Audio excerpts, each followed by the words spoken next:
육중한 철문이 열리고 죄수복을 입은 한 사내가 걸어 나왔습니다. 누군가 그를 면회를 온 것이죠. 그 면회실을 향해 걸어가는 그 뒷모습이 굉장히 초췌하고 어깨는 구정하고 힘없어 보입니다. 어두운 면회실 안으로 죄수복을 입은 덩치 좋은 한 남자가 들어왔다. 그러나 그를 맞이한 건 아직 화를 누그러뜨리지 못한 듯 분노하고 있는 청년이었다.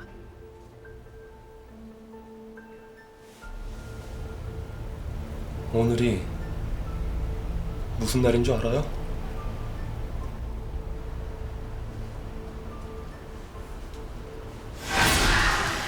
당신이 그녀를 죽인 지 1년 되는 날이에요. 도대체 두 사람에겐 어떤 사연이 있는 것일까?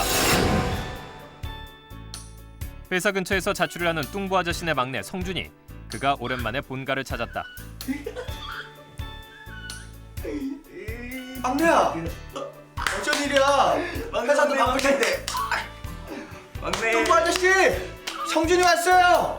귀염둥이 막내가 왔다고요! 그래, 성준이가 왔어?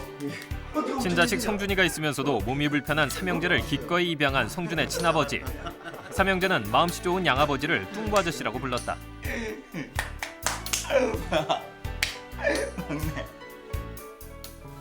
난 말이야, 혹여 그 집에 흠이라도 잡혀 너희 형들이 상처를 입는 건 지켜볼 자신이 없구나. 아버지까지 그렇게 말씀하시면 어떡해요.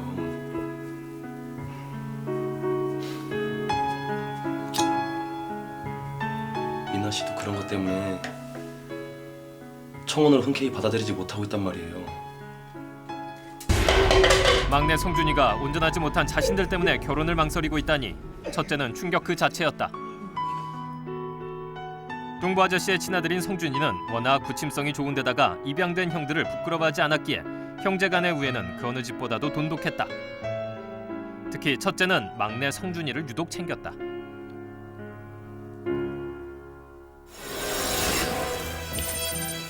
한 번은 학교 상급생들이 성준이를 뚝방으로 끌고 갔다. 성준이가 잘생긴 외모에 키도 크고 공부도 잘해 여학생들의 인기를 독차지하자 시샘한 것이었다. 저한테 왜 이러는 거예요? 에이, 지금 몰라서 물어? 야, 이 새끼 겉은 멀쩡해도 속은 식구들처럼 틀릴지 몰라. 야, 벗겨봐. 그러나 아무리 협박을 해도 성준이가 굽히는 기색을 보이지 않자 상급생들은 약이 바짝 올랐다. 급기야 성준이의 옷을 벗기기 시작하는 상급생들. 성준이는 그날의 수치심을 쉽게 잊을 수 없었다. 얼마나 아껴온 막내 동생인데 성준을 골탕 먹인 상급생들에게 복수하기로 맘먹는 삼형제. 성준이의 상처는 곧 삼형제의 상처와 같았다.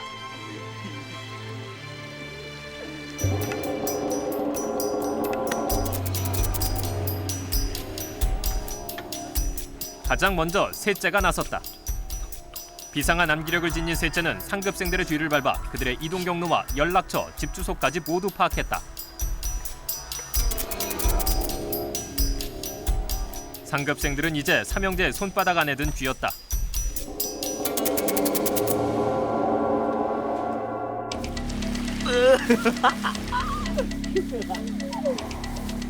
다음은 둘째 차례였다.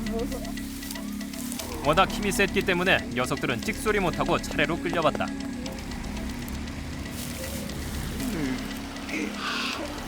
니희들이 우리 상준 건드렸냐? 그리고 마무리는 첫째의 몫이었다. 너 발전동 123번지 살지?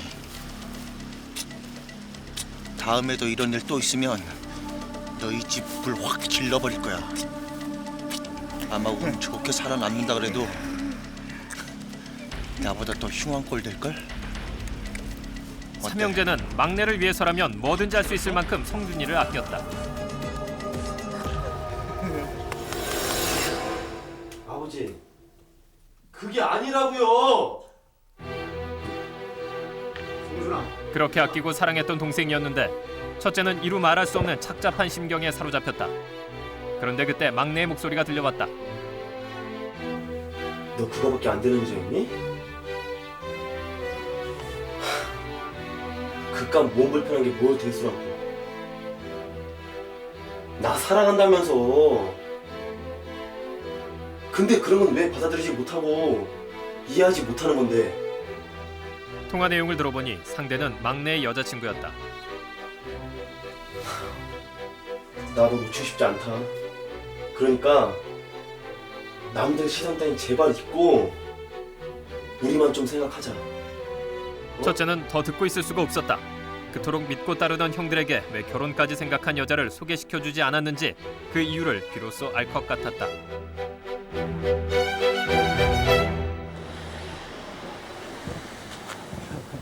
첫째는 조용히 둘째와 셋째를 불러 모았다. 그리고 첫째는 가슴팍에서 칼을 꺼내들었다. 형 왜 그래? 이러다 사람 잡겠어. 내가 다 책임질 테니까 너희들은 내 말만 들어. 그래도 재수 씨 될 사람인데 이런다고 현실이 달라지는 건 아니잖아. 시끄러. 그 누구든 승준을 나쁘게 하는 사람은 용서할 수 없어. 막내 성준이가 결혼에 대해 이렇게 어려워하는 이유가 결국 자신들의 외모와 장애 때문이라고 생각한 첫째는 막내 여자친구와 단판을 짓기로 한 것이다. 첫째의 닥달에 셋째는 막내의 뒤를 밟아 그녀의 주소와 퇴근길에 대한 정보를 확보해두었고 성준이의 휴대전화에 찍혀있던 그녀의 사진까지 출력해오는 등 꼼꼼히 준비를 해둔 상태였다.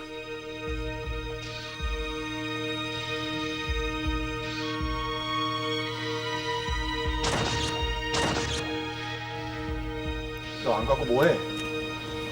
알았어. 하지만 둘째와 가긴 셋째는 가는데. 이번 일이 고등학교 시절 성준이를 괴롭히던 녀석들을 혼내준 것처럼 그냥 장난으로 끝나지 않을 것 같다는 느낌이 들었다.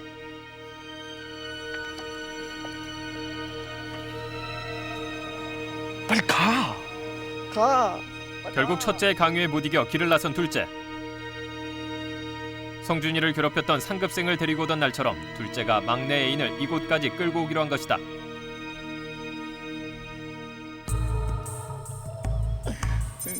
얼마나 지났을까?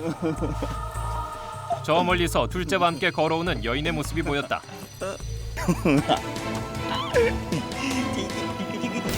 우리의 귀한 동생 성준이에게 상처를 주다니. 첫째는 품 안의 칼을 꼭 쥐었다. 다시 상황이 바뀌어서 아까 처음 시작했던 면회실 장면이 되죠. 그래서 성준이가 앞에는 머리숱도 없고 뚱뚱한 그 교수한테 막 화를 냅니다. 어떻게 당신이 그럴 수 있냐고. 내가 그토록 사랑하는 여자인데 어떻게 그렇게 해칠 수 있냐고 이렇게 말을 합니다. 그러자 그 앞에 있던 사내가 그러죠. 다 널 위해서 했던 거라고. 다 널 위한 거라고. 우리가 가족 아니냐고. 그러니까 성준이가 그러죠. 피 한 방울 안 섞였는데 무슨 가족이냐고. 그리고 유선적인 말 듣기 싫다고 막 소리를 버럭 지르죠. 그 더러운 입 다물어요! 성준이의 고함에 면회실이 쩌렁쩌렁 울렸다. 왜 이렇게 늦었어? 형 그게 그러나 둘째와 함께 온 그녀는 한쪽 다리를 절고 있었다. 불편한 다리 때문에 걷는 것조차 힘겨워 보였다. 그녀는 성준이의 세 형들 때문이 아니라 자신의 장애 때문에 결혼을 꺼렸던 것이었다. 처음 뵙겠습니다. 성준이 첫째 형입니다. 막내가 결혼한다기에 궁금해서 참을 수가 있어야죠. 철없는 형들이 실례를 좀 했습니다. 성준의 여자친구는 마음이 고운 사람이었다. 삼형제는 그녀가 무척이나 마음에 들었다. 오해를 풀고 삼형제와 헤어진 성준의 여자친구는 홀로 집 앞에 도착했다. 그런데 집 앞엔 무서운 표정을 한 뚱보 아저씨가 기다리고 있었다. 성준 씨 아버님? 놀랬잖아요. 오실 거면 미리 전화라도 주시지 않고요. 근데 아무 없이 손목만 꽉 잡고 있던 그 뚱보 아저씨가 갑자기 웃으면서 말을 합니다. 고생시킨 건 아니야? 그렇게 말을 해요. 깜짝 놀라죠. 인지하고 그렇게 인상 좋은 아저씨가 갑자기 이렇게 사람이 너무 달라진 것 같은 거예요. 뚱보 아저씨가 혼자 손을 놓지 않은 채 계속 말을 하죠. 내가 병신 같은 아들 세 놈 줄줄이 낳아놓고서 성준이처럼 훤칠한 놈 하나 훔쳐도 데려와서 지금까지 어떻게 쉬쉬하면 키웠는데 내가 우리 아들 너 같은 놈한테 줄 것 같냐고 막 화를 냅니다. 그 여자친구 너무 놀라가지고 아, 왜 그러시냐고 손 놓고 말씀하시려고 하는데 손을 놓을 수가 없어요. 너무 꽉 잡고 있어가지고. 뚱보 아저씨는 이미 제정신이 아니었다. 잠시 후 밝게 웃던 그녀가 피투성이가 된 채 바닥에 쓰러졌다. 그러나 그곳엔 또 한 사람이 있었다. 피곤해서 이러고 있는 거야. 피곤하고 졸려서 이러고 있는 거야. 알겠지? 재수 씨가 될 사람을 보고 기분이 좋아진 셋째가 귤을 사들고 다시 그녀의 집에 찾아온 것이었다. 뚱보 아저씨는 셋째를 진정시키기 위해 그에게 다가갔다. 셋째는 자신도 모르게 뒤로 한 발 물러섰다. 뚱보 아저씨의 인상이 변한 것은 바로 그 순간이었다. 뭐야 내 놈은? 이게 뭐하는 짓이야? 뚱보 아저씨를 막아선 건 정신이 온전치 못한 셋째가 걱정돼 따라온 첫째였다. 것들을 데려다 키웠더니 이젠 필요 없다는 거지? 적당히 하십시오 아버지. 내가 그걸 어떻게? 온전치 못한 자식들을 밖으로 내보내지 않았던 뚱보 아저씨. 그러던 어느 날 첫째는 바쁜 성준이 대신 동사무소에 갔다가 감당 못할 진실을 알게 됐다. 전입신고를 하러 갔다가 잘못해서 호적 등본을 발급받게 된 첫째는 삼형제가 뚱보 아저씨의 친자식이고 성준이가 입양되어 온 자식이라는 사실을 확인했다.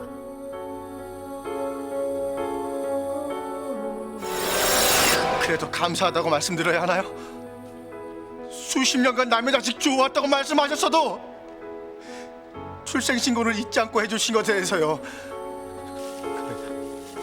송준이는 알고 있냐? 아버지는 지금 사람을 죽였어요.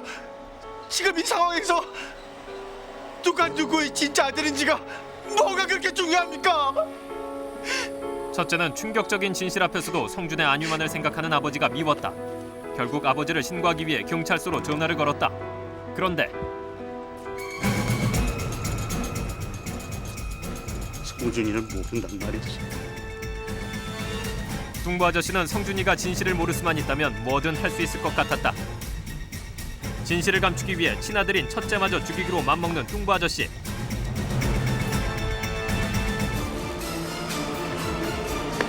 그러나 이번에 그 칼을 막아선 것은 셋째였다. 아빠 나 아파. 숨이 끊어지는 순간 생애 처음이자 마지막으로 아빠라고 외치며 죽어간 셋째를 보며 뚱보 아저씨는 어린 시절의 기억을 떠올렸다. 뚱보 아저씨는 삼형제처럼 몸이 불편했던 어린 시절 무던히도 놀림받는 아이였다. 그러나 결코 눈물을 흘리는 일은 없었다. 그때 구세주처럼 등장한 뚱보 아저씨의 아버지. 아빠 아파요. 너무너무 아파요. 아빠. 하지만 아버지는 매정하게 돌아섰다. 그날 밤 아버지는 어머니에게 마구 손찌검을 했다. 뚱보 아저씨는 무서워 떨다가 구석에서 지쳐 잠들고 말았다. 날이 밝아봤을 땐 어머니도 아버지도 떠나고 없었다. 그런데 널 본 순간 내 마음이 바뀌었단다.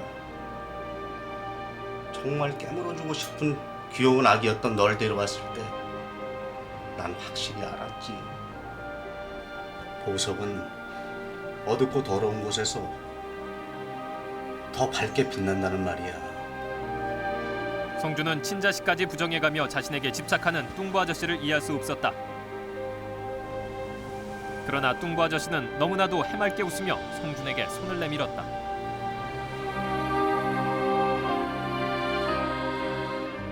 그래도 아가, 나에게 아들은 너 하나뿐이란다.